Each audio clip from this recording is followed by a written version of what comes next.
Hey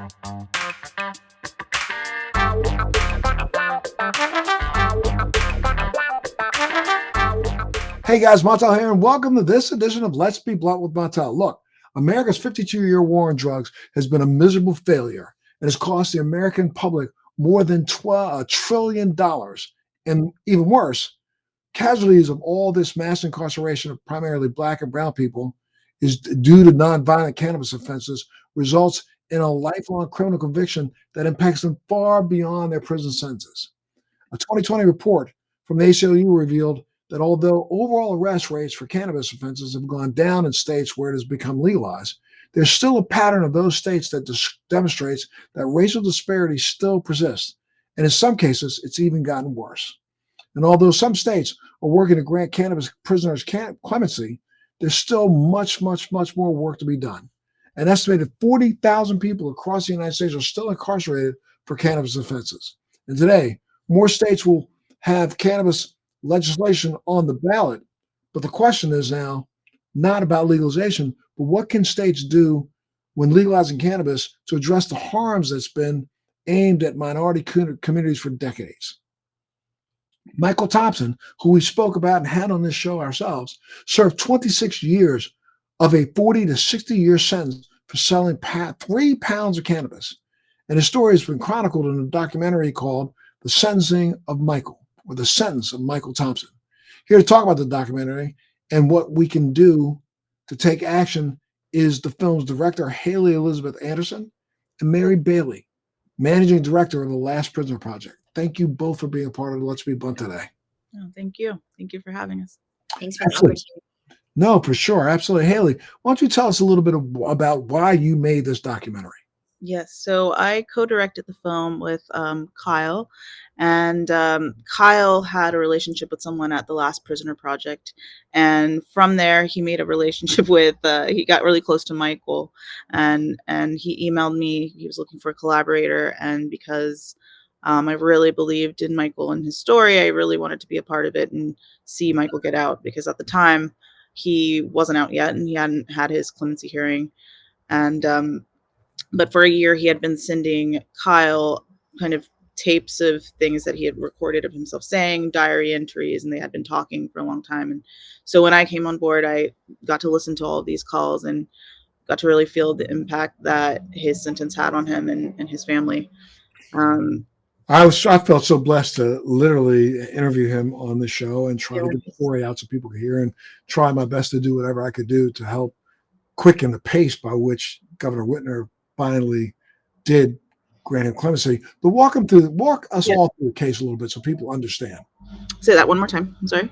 I said, could you walk us all through Michael's story? Yes. Walk us through it so everybody knows. Yes. So basically, Michael sold cannabis to an undercover informant in Michigan, and he was charged for having guns in his house. They got him. The reason why the charge was so long is because they got him on he had some very old guns in his kind of collector's item guns that had nothing to do with cannabis. Nothing to do with from a family, right? I think, Mary, is that right? Yeah, it was a family heirlooms. Yeah. Family heirloom. So and he had already had one conviction, is that right or no? He did, but he was definitely a non-violent offender. He had an amazing track record. He was a Navy veteran. But the fact that he had a gun in his presence, that he had a gun inside of his house that he wasn't using in a closet, that's how they got him to use. And it was an heirloom, and that's how they stacked the case up, right? They stacked the possession, exactly. They stacked the sale and the gun. Yes, and he only had 3 pounds of cannabis, which is, I mean, I think that's the case with a lot of cannabis offenders there. It's a very small amount of cannabis. In Michael's case, they used the guns against him, and it stole his life. They stole his life, basically. You did 30 to 40 to 60 years, 30 of 40 to 60 years? About 26 years in prison.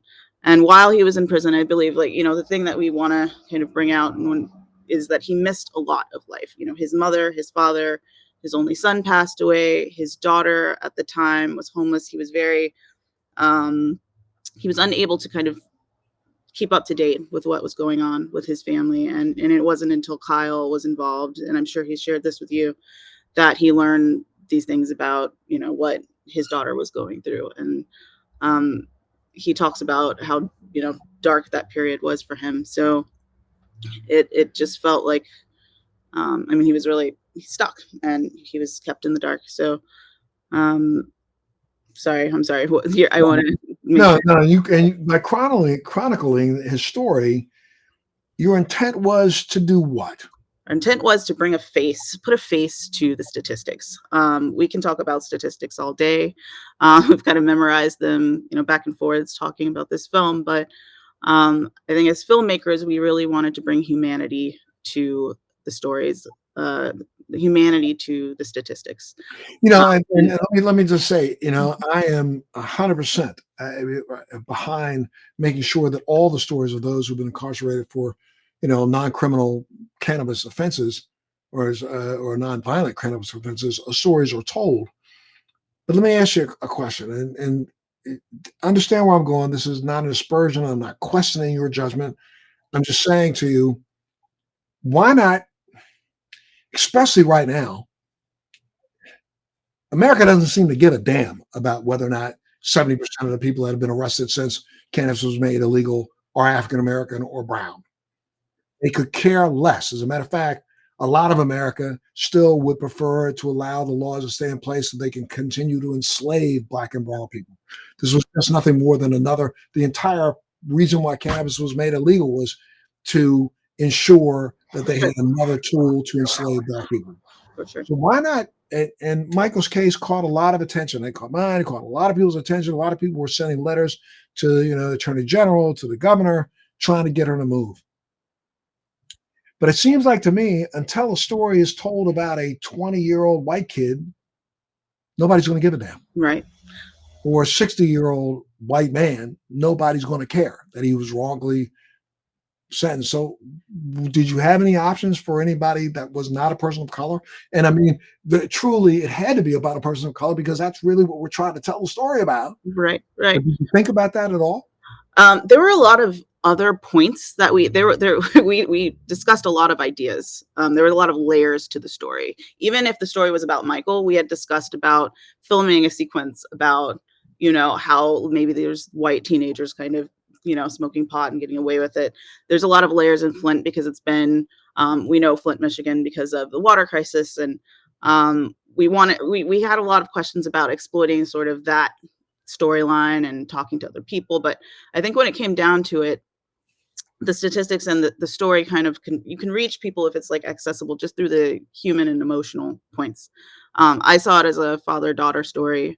When we talk to his daughter, we see that she really didn't have a father and she missed out on those moments. And we talked about moments that we wanted to shine a light on, moments and experiences that anybody could access. Because we could have gone anywhere. I remember we spent a few weeks talking about doing our own kind of experiment and seeing what would happen to us or to a person who was not of color or one of color. And it was leading us away from the human and emotional core of the story, which is Michael and his daughter and his family. And that's sort of what I wanted to focus on. And I think the visual layers sort of speak to everything else that we were trying to kind of address, which is, there's the cannabis business is booming in Flint and in other places like Flint. Flint has a history of its own. And then Michael's story with his daughter and the cycles of family and how his family and the community has gathered around him. So I think that just because there were all those threads kind of swirling around his story, it didn't necessarily hit that emotional core that I think we needed in order to tell this story and to address this issue. And Mary, Last Prison Project is the reason why Michael is out. There's no, at the end of the day, that's it. So explain to how the Last Prison Project and the organization works on cases like Michael's. Yeah. So wait, before you ask that, I know you've been in touch with him, either one of you. How's Michael doing today? Michael's living his best life. Yeah. He is. Well, thanks to Haley and her team, he's been flying from film festival to film festival across the country. He's been calling me from every single one. He loves to FaceTime, as Haley probably knows very well. And so he'll call me a couple times a week and just catch me up on what he's doing. So he's truly living his best life, and he is, it brings tears to my eyes to know that he is using his platform to advocate for other cannabis prisoners, and even just prisoners outside of cannabis, people who've just been in prison for way too long. Their sentences do not match the crime, and he is using his platform to advocate for their release. And Um, he's received no remuneration whatsoever from the state, right? I mean, because no, they definitely feel like not. they were justified and put him in jail, but they just figured out it's time to let him go. Yeah, no, definitely not. And so I think it's also important for us to lightly touch upon what kind of man he was before he went in prison, because he was actually a pillar of his community. He was bringing together gang members in order to lower crime in his area, young teen gang members. And he actually won an award from the NAACP for his work with troubled youth. And he also had received the city's, or the keys to the city of Flint, for all of the work that he was doing in the community. So yes, he did sell a plant medicine to undercover police officers, but receiving a 40 to 60-year sentence, that time does not match the crime whatsoever. And it, when we go into the collateral consequences of his offense, the documentary shows his daughter Rashonda, but he has several other children. Of course, his son, who did end up passing away, and several other daughters as well, that they really needed their father. And so once he was in prison, he still kept doing that work, and he still helped troubled youth throughout his, quarter of a century incarcerated. Even when George Floyd, when he was murdered, Michael hosted a beautiful ceremony memorial in prison for him, which was just incredible and really brought people together, continued to bring people together. So that's the kind of man he's always been. And now that he's free, he's still doing that. And it's really incredible. He's actually started the Michael Thompson Clemency Project, advocating again for the release of other cannabis prisoners in Michigan, as well as other prisoners in general. But, when I go into the work that Last Prisoner Project does, Michael Thompson is an excellent example of when we do specific prisoner release campaigns. And I really want to say thank you to you, Montel, because you and your team were instrumental in getting public attention, and you use your platform to advocate for him. And it's just amazing, all of the celebrities and in and out of the cannabis space who did that. Chelsea Handler, Snoop Dogg, Kim Kardashian, Sarah Silverman, Be Real from Cypress Hill. I mean, the list goes on and on. Jim Belushi was very supportive. And that's part of the way that LPP is able to help, as we do have these celebrity ambassadors that we work with. And for certain cases like Michael's, we'll reach out to them and we'll make sure that they know if we've had certain developments that they can share from their platform, and really calling attention to the case and ways for people to get behind it. So specifically, I mean, I really appreciate Sean King. Sean King showed up big time. He created a whole website for Michael, calling upon people to call and email the governor's office. And through that site, over 200,000 individuals went to that page and advocated for the release of Michael. So that's one example. We have done that campaign for other individuals around the country. Some of them, those campaigns have been successful, which is amazing. Another example is Richard DeLisi. He had received a 99-year sentence for Absolutely insane. it's insane, conspiracy to distribute. And he did 32 years of that 99 years. And he's also, again, and he's in his 70s.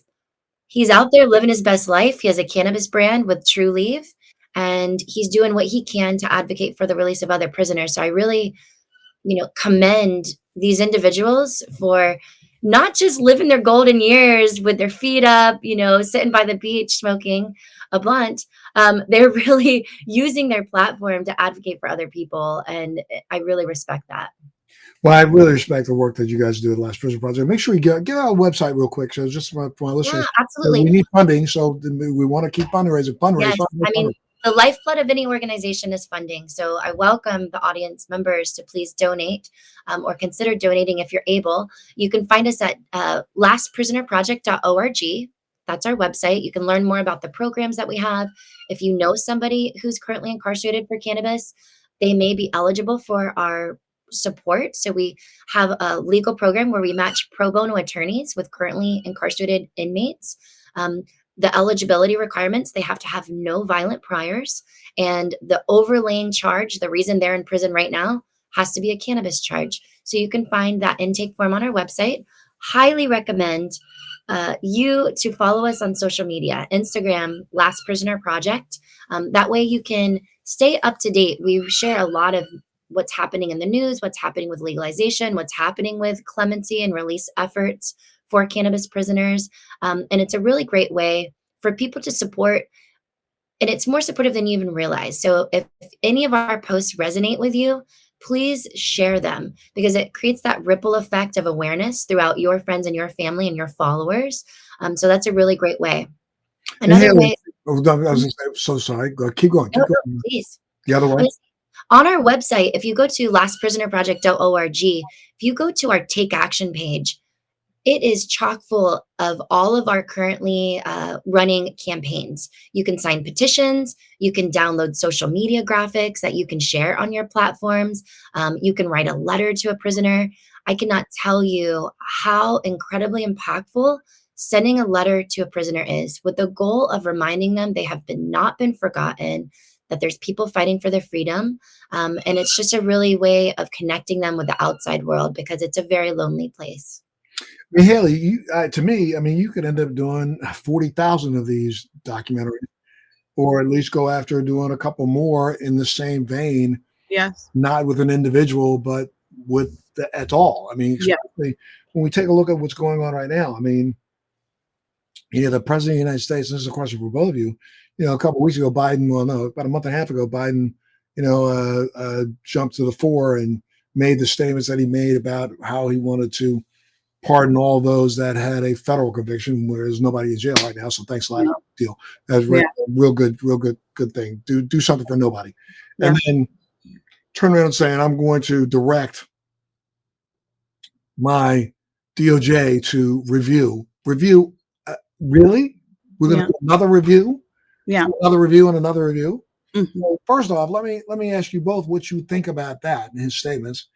But I'm going to taint it a little bit and say, could you discuss it in the way that you've seen the media deal with cannabis? And what do I mean? I was watching yesterday. I'm not going to give out the network, but I was watching a news report on the cable channel, and they had pundits sitting around there talking about the fact that we know that this go around is going to be 5 states that are going to have ballot initiatives surrounding adult use cannabis. So that may bring our number up to now, 26 instead of 25, 26 states. If they all pass, we're going to have more than half the country that will have legal adult use cannabis. And we still have it. I'm not sure if it's now going to, and maybe Mary, you can help me. Are we getting ready to shift to 39 states in the District of Columbia if all 5 pass, or is it still going to be 38?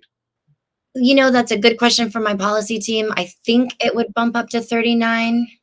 Yeah, because 4 of the states already have a medical program going on. So I Right. think I'm pretty sure. So let's say it bumps up to 39 in the District of Columbia, which means that we have, almost all 50 states, 10 less. And guarantee the next ballot initiative in 2024, there will be at least another 5 states on there. I'm asking the question of what do you think about Biden, but what do you think about the general attitude? And I was so disgusted yesterday when I saw this discussion on a cable channel because it's still this Cheech and Chong mentality, this laughter from the host, and we're still calling it marijuana when we know it's cannabis, and we're still acting like this is a joke. And the Republican pundit was just as stupid as he could excuse my mouth, as stupid as he could be in his response. But our 2 defending more left panelists acted as ignorant as he did joking about it, and the anchor that was asking the question was giggling like they're in a back school lot. I'm like, is this really where the discussion is now? Yeah. What do you guys think? Well, well, I mean, as far as, Biden's statements, it's always a slow moving process with anything in America. And at least it puts it into the conversation.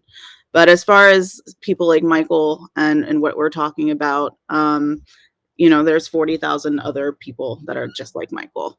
And, even in states where marijuana has been decriminalized or legalized, there's still people who need clemency. So it's a clemency issue. The president doesn't have the authority to pardon people on a state's level. So really, I mean, yes, it doesn't do anything, but I think, for me, it's about getting the word out to people who are in states like, say, mine, Texas, where I'm from. They haven't budged on the issue at all.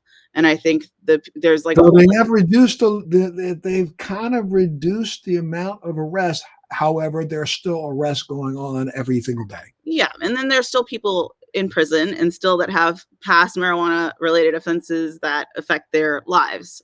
So it's really about expunging the record and clemency. There's just different layers. And I think in my world, even when I heard, Biden's speech, it's always, oh, he's doing something about it, then we can forget about it. But that's why I like Last Prisoners Project, because it really breaks down the issue and breaks down and digs into the layers, where it's not about the president just making this one move. It goes a little bit deeper, and people like Michael need more help because it's about clemency, and it will be on the state's level. And we really have to put pressure on the local government and our governors to really pay attention to these issues and to, make moves that will actually do some good for the 40,000 other nonviolent inmates like Michael. Well, now, Mary, what do you think? I mean, how do you think his statements is going to impact what LPP is doing? But do you really think it's going to have any? Honestly, since first off, if you go back to the day that he actually said it, I'm so sorry, I can't remember if it was 3 weeks ago or 4 weeks ago. It was October 6th because it was actually on my birthday. Okay, so it was a full month ago, so I was right. Okay, but are you not disturbed by the fact that there has not been many discussions about this at all until even yesterday or the day before? I mean, I watch the news incessantly. I watch, all the cables. I flip through them. I watch one for 15 minutes because I know they're going to repeat the same crap the next 15 minutes. So I go to the next one for 15 minutes and I watch them, and I go to the next one for 15 minutes. And I've been just disturbed at the fact that in the last month, cannabis is not the discussion that it should be in this country. It really isn't. And it's really ridiculous, especially when we look back at January 6th, where we're talking about every single day. The majority of people who raided the nation's capital went in there with blunts in their hand. So that's one of the only things that the right and the left seem to have in common, is that we all smoke. So and all agree. I think the percentage is well up above the 90% of people in America believe that cannabis should be made legal medically. And now we've finally broken like 68, 69% believe that it should be made legal for adult use. So I'm just blown away that there are 5 more states that have it on the ballot that nobody's talking about. Yeah, it's true. And I mean, to be totally transparent, my heart goes out to the families and to the individuals who are still in for cannabis, because them hearing this news, it's heartbreaking. It truly is. And it brings up a lot of anger and pain for them to know that this announcement was made. I think personally, I was upset by the misconceptions that all the headlines led, because Right. as soon as it went out, my phone blew up of everybody's, this must be the best birthday present you could ever ask for. And unfortunately, I had to break it to people and be that negativa diva of basically saying, unfortunately, 0 people are going home. But I was trying to be positive about it, of like, the conversation's happening. Biden is calling upon governors to get involved. So that's where LPP is really moving forward. Our policy team has already been sending out letters to, many state governors, basically letting them know, we want to help you do the right thing. And have they written back? Have you gotten any returns?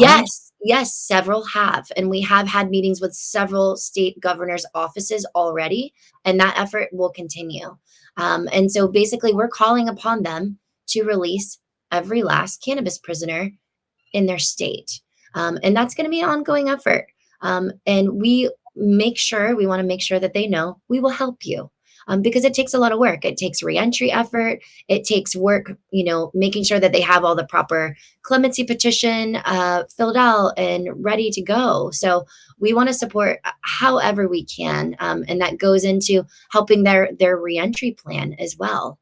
I mean, can you just give me one state's response? You don't have to be specific of who sent it to you, but what did they say? That would be a question for our policy team. Again, I Okay. don't sit on the policy team, but them replying saying, "We'd love to speak with your team." Okay. And that's, just And an he's in open in the conversation. is always positive. So, I know that there's at least 3 states that our team has met with in the last 2 weeks. So that's really positive. And then when it comes down to, descheduling or rescheduling, the fact that that conversation is even out there is positive. But yeah, I would like to see a timeline. I'd like to see action.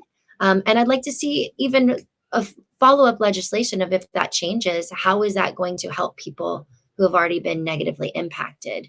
I mean, I think one of the things that's so insane about this is that, I don't know if you saw what happened in Nevada, where, a group sued the Nevada Pharmacy Board and got a ruling from a judge that now in Nevada, the state, the cannabis has to be descheduled from a Schedule I drug.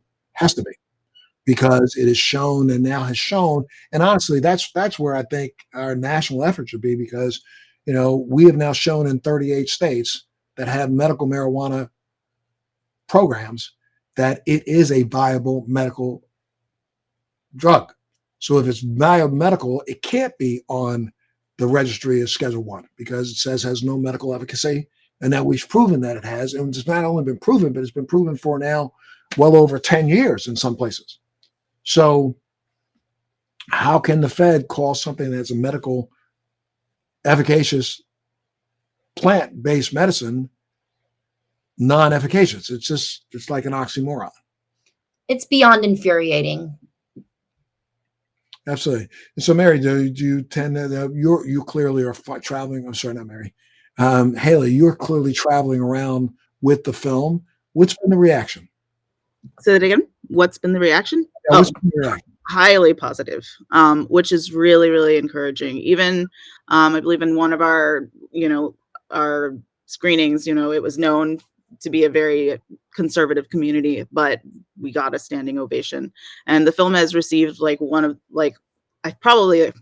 heard somebody say in the team that it had the most, or some of the most audience awards of any short doc. That Right. It's getting awards in almost every festival. But right? the fact that it's an audience award means that it's not just like a filmmaking award. It's because it's reaching the people and it's touching people emotionally.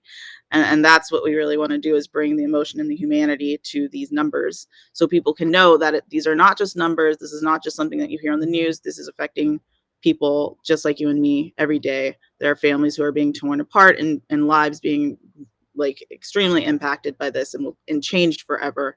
And another issue that Mary brought up, all of the guys that are being released and the people who are being released, they're in their golden years. It really put a face to people who are older, who are still serving time for cannabis convictions. So the response has been tremendous, and seeing Michael being able to speak for himself and to speak for the guys who are still in, who he's trying to get out, it's been amazing and very rewarding. It's lots of work to do.